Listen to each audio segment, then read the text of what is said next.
الحمدللہ والصلاة علی رسول اللہ اما بعد فاعوذ باللہ من الشیطان الرجیم بسم اللہ الرحمن الرحیم الف لام را تلک آیات الکتاب الحکیم صدق اللہ العظیم۔ آج سورہ یونس کا خلاصہ بیان کیا جائے گا۔ وجہ تسمیہ یہ ہے کہ اس سورہ مبارکہ میں اللہ سبحانہ وتعالی نے قوم یونس، حضرت یونس علیہ السلام اور ان کی قوم کا ذکر فرمایا، اس وجہ سے اس سورت کا نام سورہ یونس ہے۔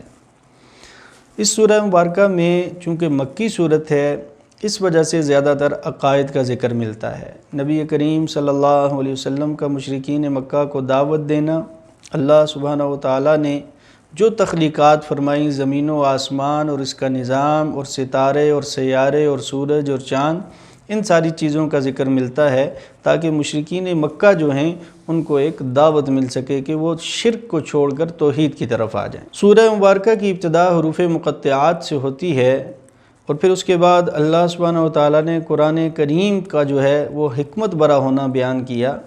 کہ تلک آیات الکتاب الحکیم، یہ اس کتاب کی آیتیں ہیں جو حکمت سے بری ہوئی ہے۔ جو شخص بھی حکمت پانا چاہتا ہے تو وہ قرآن کریم کے قریب آ جائے، اس کی آیتیں حکمت سے بری پڑی ہیں۔ فرمایا الیہ مرجعکم جمیعا، کہ سب کے سب لوگوں نے اسی کی طرف لوٹ کر جانا ہے، اللہ کی طرف جانا ہے۔ اللہ نے زندگی دی، پھر اس کے بعد موت، اور پھر اس کے بعد دوبارہ اٹھایا جائے گا۔ اس چیز کا ذکر کیا کہ وعد اللہ حقا، یہ جو باتیں ہیں یہ سچی ہیں۔ انہ یبدأ الخلق ثم یعیدہ لیجزی الذین آمنوا وعملوا الصالحات بالقسط، یقیناً ساری مخلوق کو شروع میں بھی وہی پیدا کرتا ہے اور دوبارہ بھی وہی پیدا کرے گا۔ کس لیے؟ تاکہ جن لوگوں نے نیک اعمال کیے بالقسط، انصاف کے ساتھ ان کو ان کے اعمال کی جزا دی جائے، ان کو ثواب دیا جائے، ان کو اجر دیا جائے۔ والذین کفروا لهم شراب من حمیم وعذاب علیم بما كانوا یکفرون، یہ تو وہ لوگ تھے جو صاحب ایمان صالح اعمال کرنے والے، اور جو لوگ کفر کریں گے اللہ کی آیات کا، جو لوگ قرآن کا کفر کریں گے، جو لوگ انبیاء کرام کے اوپر ایمان نہیں لے کر آئے، تو پھر ان کو اللہ سبحانہ وتعالی عذاب میں مبتلا فرمائیں گے۔ اس سے آگے جو زمین و آسمان کا نظام ہے، اس کو اللہ سبحانہ وتعالی نے بیان فرمایا کہ هو الذی جعل الشمس،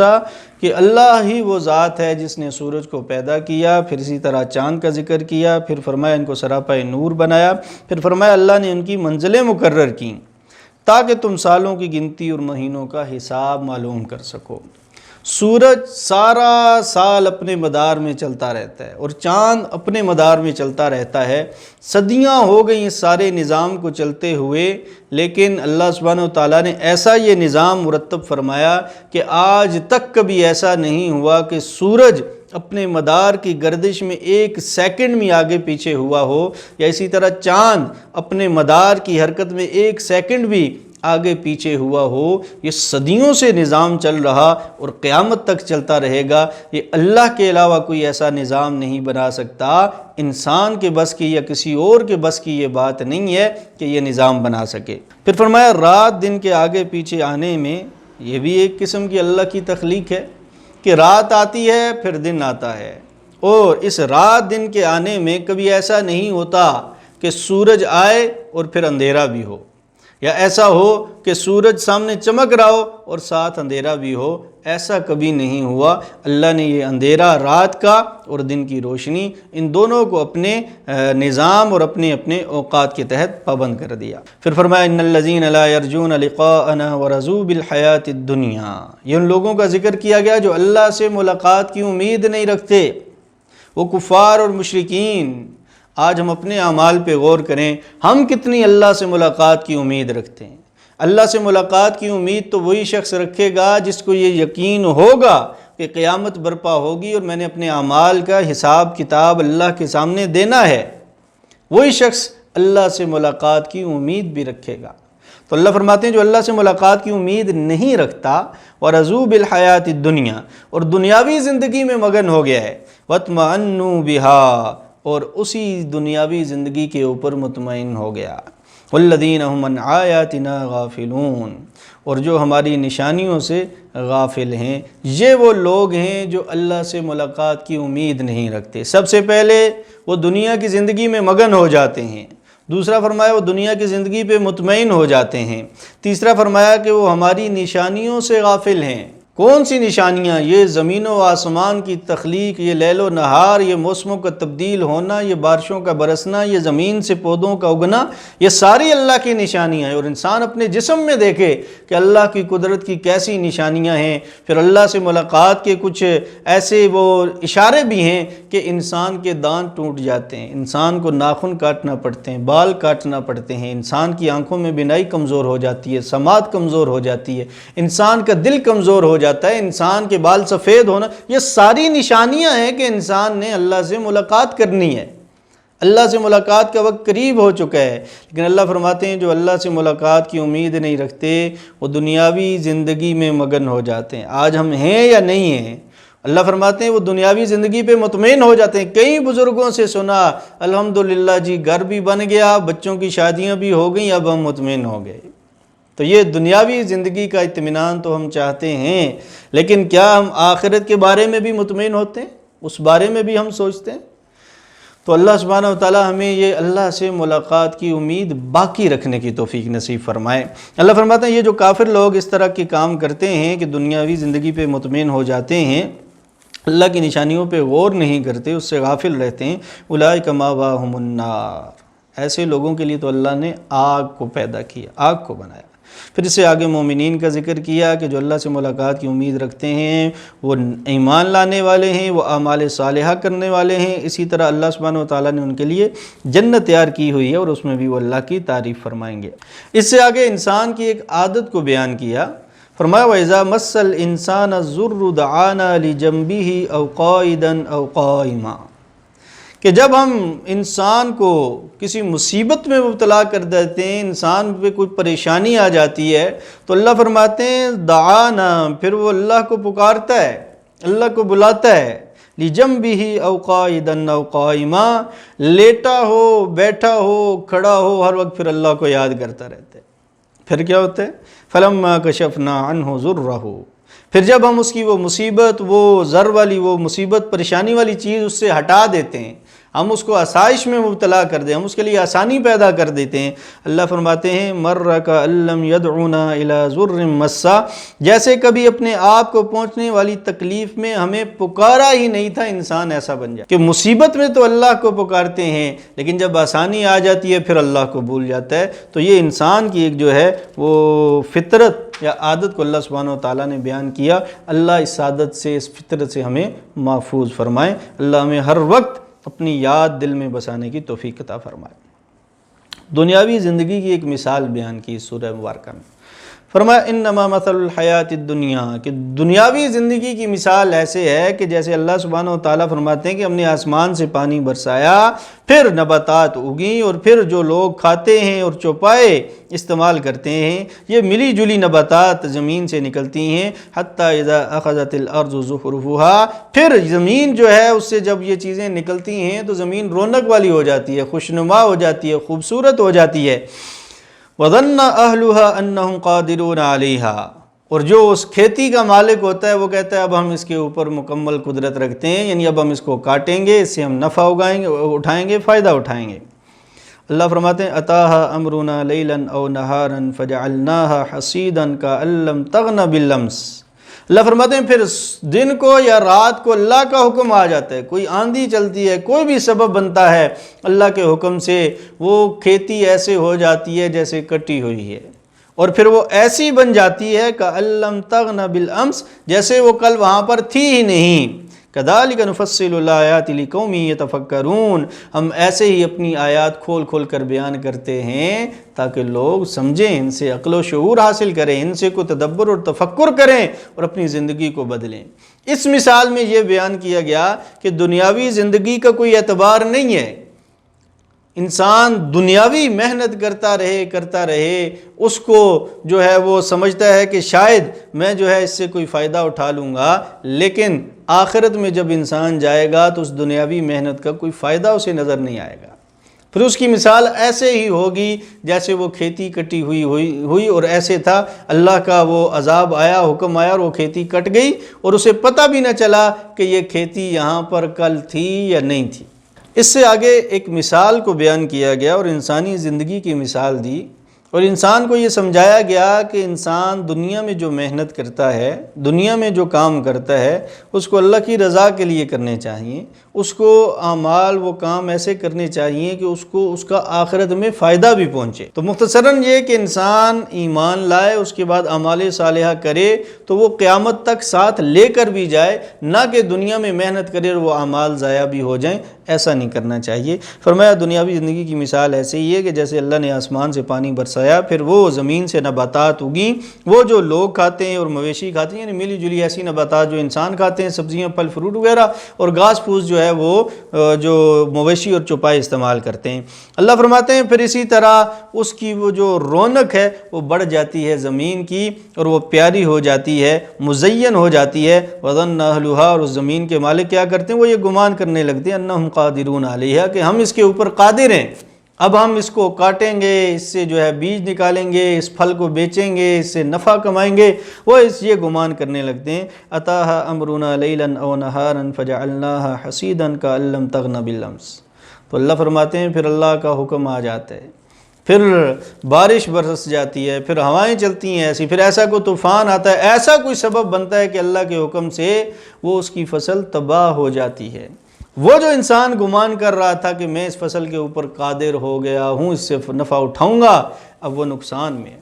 ساری کی ساری اس کی محنت ضائع گئی۔ تو اللہ اس مثال کے ذریعے یہ سمجھانا چاہتے ہیں کہ دنیا میں تم ایسی محنت کرو کہ کل قیامت والے دن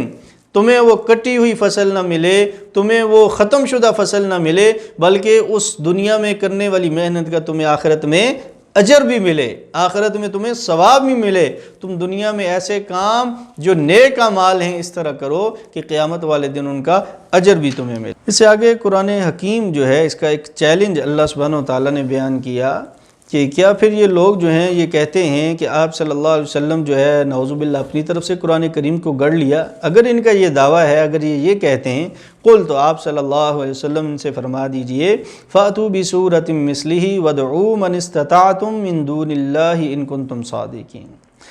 آپ صلی اللہ علیہ وسلم فرما دیجئے کہ پھر تم اس قرآن کے مقابلے میں کوئی صورت لے آؤ، اور یہ نہیں کہ صرف تم ہی، اپنے ساتھ اللہ کے علاوہ جو تمہارے مددگار ہیں، جن کو تم اللہ کے ساتھ شریک ٹھہراتے ہو، جن کو تم بڑا اپنا سمجھتے ہو، ان کو بھی ساتھ ملا لاؤ، اگر تم سچے ہو تو قرآن کریم کے مقابلے میں صورت لے آؤ۔ لیکن قرآن کریم کا اعجاز ہے کہ آج تک قرآن کریم کے مقابلے میں کوئی کتاب، کوئی کلام نہیں آ سکا۔ فرمایا یا ایھا الناس قد جاءتکم موعظۃ من ربکم وشفاء لما فی الصدور وہدی ورحمۃ للمؤمنین، کہ اے لوگو تمہارے پاس اللہ کی طرف سے یہ ایک نصیحت آ چکی ہے، قرآن کریم ایک نصیحت ہے، اور فرمایا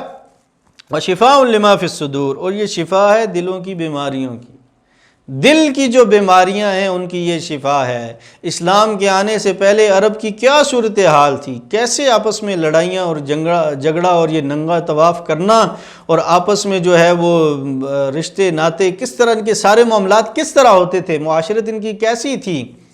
ان کے دل ایک دوسرے کے بغض سے بھرے ہوئے تھے، عصبیت تھی، جاہلیت تھی۔ یہ قرآن کریم کی نصیحت تھی جس نے دل کی ان تمام بیماریوں کو، حسد کو، بغض کو، کینے کو، عداوت کو اور دوسری ساری بیماریوں کو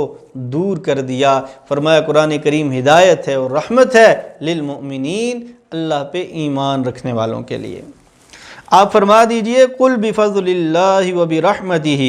یہ سب کچھ اللہ کے فضل اور اللہ کی رحمت سے ہوا، فبذالک فلیفرحوا، لہٰذا اس پر انہیں خوش ہونا چاہیے۔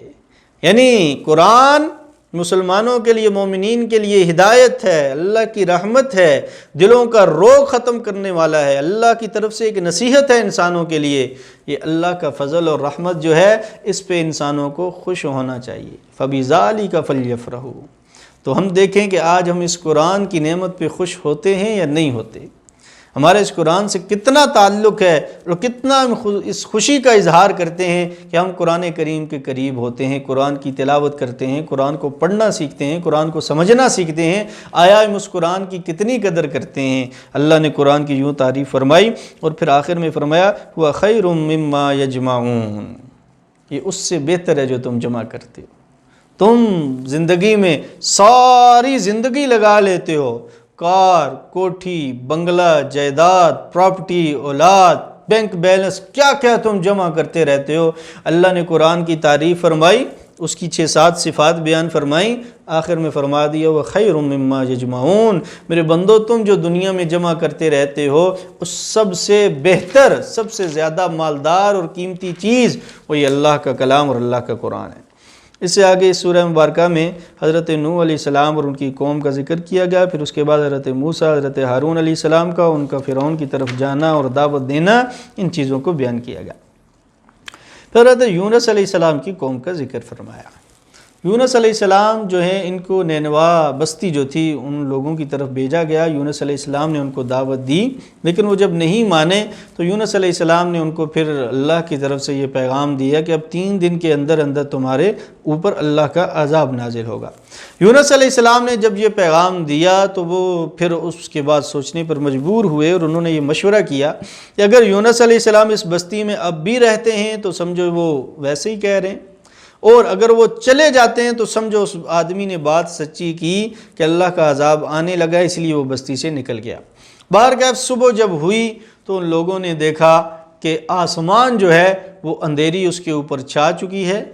اور ہوائیں چلنے لگی ہیں، طوفان کی صورت بننے جا رہی ہے، آسمان جو ہے ان کو زرد ہوتا نظر آنے لگا، وہ کالی گھٹائیں زردی میں جب بدلنے لگیں اور آہستہ آہستہ وہ آسمان سے نیچے زمین کی قریب جب آنے لگی تو یہ جب انہوں نے عذاب دیکھا کہ بڑھنے لگا ہے ہماری طرف، پھر یونس علیہ السلام کو ڈھونڈنے لگے۔ جب یونس علیہ السلام نہیں ملے، قوم کے سردار آپس میں جمع ہوئے، انہوں نے فیصلہ کیا کہ ہم سب کو لے کر ایک جو ہے وہ میدان میں جاتے ہیں، کھلے میدان میں، وہاں پر پھر سب کو لے کر گئے، مویشیوں کو بھی، بچوں کو بھی، عورتوں کو بھی، بوڑھوں کو بھی، جوانوں کو بھی، سرداروں کو بھی، ان کے جو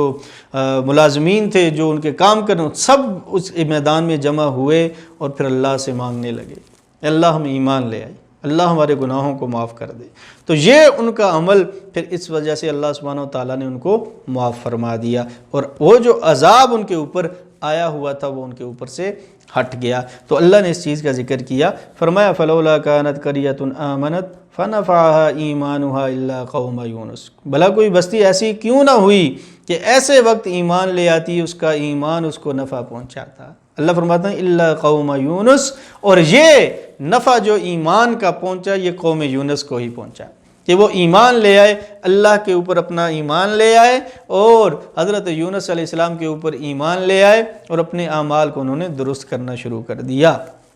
جب اللہ پہ ایمان لے آئے، اپنے اعمال کو درست کیا، اللہ فرماتے ہیں لما آمنو، جب وہ ایمان لے آئے، کشفنا عنہم عذاب الخزی فی الحیات الدنیا، ہم نے وہ جو دنیا میں ان کو رسوا کر دینے والا عذاب تھا اس سے ان کو محفوظ کر دیا، بچا لیا۔ تو آج ہم بھی کوشش کریں کہ اللہ کی ذات پہ کامل ایمان لے کر آئیں، اپنے ایمان کی تجدید کریں، اپنے ایمان کو ٹٹولیں، اپنے ایمان کا بار بار اظہار کریں۔ یہ زمین و آسمان، اس کی تخلیق، یہ پودے، یہ نباتات، یہ عرش، یہ فرش، یہ سارے لیل و نہار، یہ دنوں کا بدلنا، یہ وقت کا اوپر نیچے ہونا، ان ساری باتوں میں تدبر اور تفکر کریں اور اپنے ایمان کو مضبوط اور بلند کریں۔ اللہ آنے والے عذابوں کو ہم سے ہٹا دیں گے، کیونکہ یونس علیہ السلام کی قوم جب مضبوط پکا ایمان اللہ کی ذات پہ لے کر آئی، اللہ فرماتے ہیں ہم نے ان کے اوپر سے دنیا میں رسوا کر دینے والا عذاب ہٹا دیا، وَمَتَّعْنَاهُمْ إِلَىٰ حِينٍ، اور ان کو ایک مدت تک زندگی کا لطف اٹھانے دیا۔ جو قوم اللہ کی ذات پہ کامل ایمان لے آئے، توبہ اور استغفار کر لے، اپنے گناہوں کی معافی طلب کر لے، اللہ فرماتے ہیں کہ ایسی قوم کو پھر ہم زندگی کا لطف عطا کرتے ہیں، پھر وہ قوم زندگی کا لطف اٹھاتی ہے، پھر بے چینیاں، پریشانیاں، مشکلیں، مصیبتیں، یہ ساری چیزیں جو ہیں انسان لطف کے ساتھ ان کو انجوائے کرتا ہے۔ اس سے آگے فرمایا وَإِن يَمْسَسْكَ اللَّهُ بِضُرٍّ فَلَا كَاشِفَ لَهُ إِلَّا هُوَ، کہ اگر آپ کو کوئی مصیبت یا پریشانی پہنچے، وہ آپ کے اوپر آئے، فَلَا كَاشِفَ لَهُ إِلَّا هُوَ، تو اس مصیبت، نقصان، پریشانی کو اللہ کے علاوہ کوئی ختم نہیں کر سکتا۔ کوئی اس مصیبت اور پریشانی کو ٹالنے والا نہیں ہے۔ وہ بارشوں کا عذاب ہو، وہ سونامی ہو، وہ کرونا ہو، وہ کوئی ذاتی مصیبت ہو، وہ کوئی اجتماعی مصیبت ہو، پریشانی ہو، اللہ کے علاوہ کوئی اس کو ٹالنے والا، کوئی اس کو ختم کرنے والا، کوئی آپ کے سروں سے اس کو اٹھانے والا نہیں ہے۔ وَإِن يُرِدْكَ بِخَيْرٍ فَلَا رَادَّ لِفَضْلِهِ، اور اگر اللہ کسی کے ساتھ خیر کا جو ہے وہ ارادہ فرما لے، فَلَا رَادَّ لِفَضْلِهِ، تو کوئی نہیں جو اس کے فضل کا رخ اس انسان سے پھیر لے، اس قوم سے پھیر لے، اس علاقے سے پھیر لے۔ تو یہ ہمیں بتایا جا رہا ہے کہ اگر ہم جو ہے مصیبتوں اور پریشانیوں سے بچنا چاہتے ہیں، ہم اگر خیریں چاہتے ہیں، بھلائیاں چاہتے ہیں، تو ہم اللہ کی طرف متوجہ ہو جائیں، ہم اللہ کو اپنا بنا لیں، ہم اللہ کی ذات پہ اپنا کامل ایمان رکھنا شروع کر دیں۔ اللہ سبحانہ و تعالیٰ کہنے سننے سے زیادہ عمل کرنے کی توفیق عطا فرمائے۔ وآخر دعوانا ان الحمد للہ رب العالمین۔